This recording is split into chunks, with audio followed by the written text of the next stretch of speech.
Start. महोदय, भारत के स्कूली पाठ्यक्रम में क्या क्या भिन्नताएं पाई जाती हैं? एक और राष्ट्रीय शैक्षिक अनुसंधान एवं प्रशिक्षण परिषद का आदर्श पाठ्यक्रम है और दूसरी ओर हर राज्य सरकार द्वारा निर्मित अपने अपने पाठ्यक्रम भी हैं।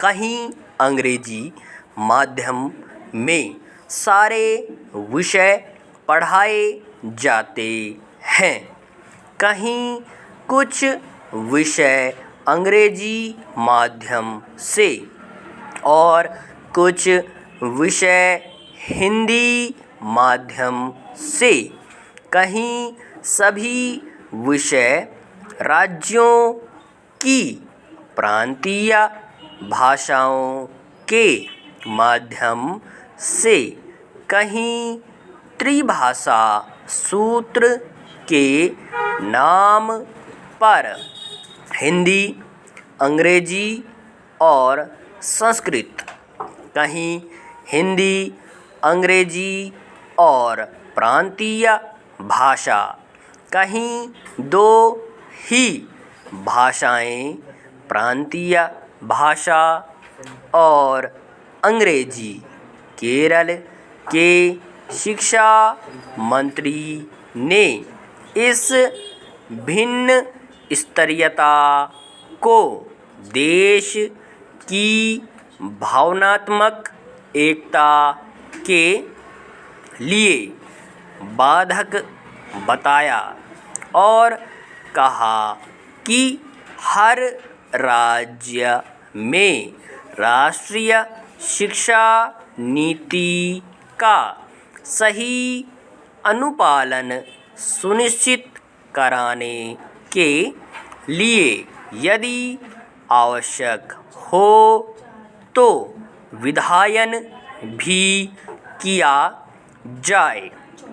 आपने कहा कि हर विषय में राष्ट्रीय शैक्षिक अनुसंधान और प्रशिक्षण परिषद द्वारा निर्मित पाठ्यक्रम हर राज्य में लागू किया जाना चाहिए।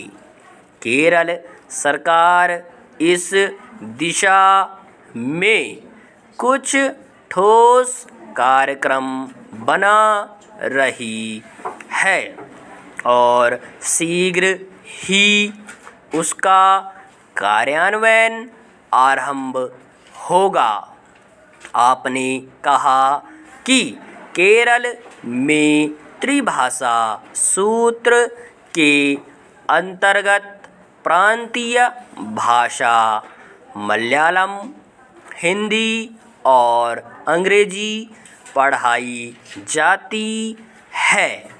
संस्कृत और अरबी भी पढ़ाने की व्यवस्था की गई है। आपने आग्रह किया कि उत्तर राज्यों में भी त्रिभाषा सूत्र का सही कार्यान्वयन हो। उन्होंने त्रिभाषा सूत्र के अंतर्गत 7वीं कक्षा में हिंदी पढ़ाने के लिए एक हिंदी उप पाठ्य पुस्तक तैयार करने के लिए राष्ट्रीय शैक्षिक अनुसंधान और प्रशिक्षण परिषद और केरल हिंदी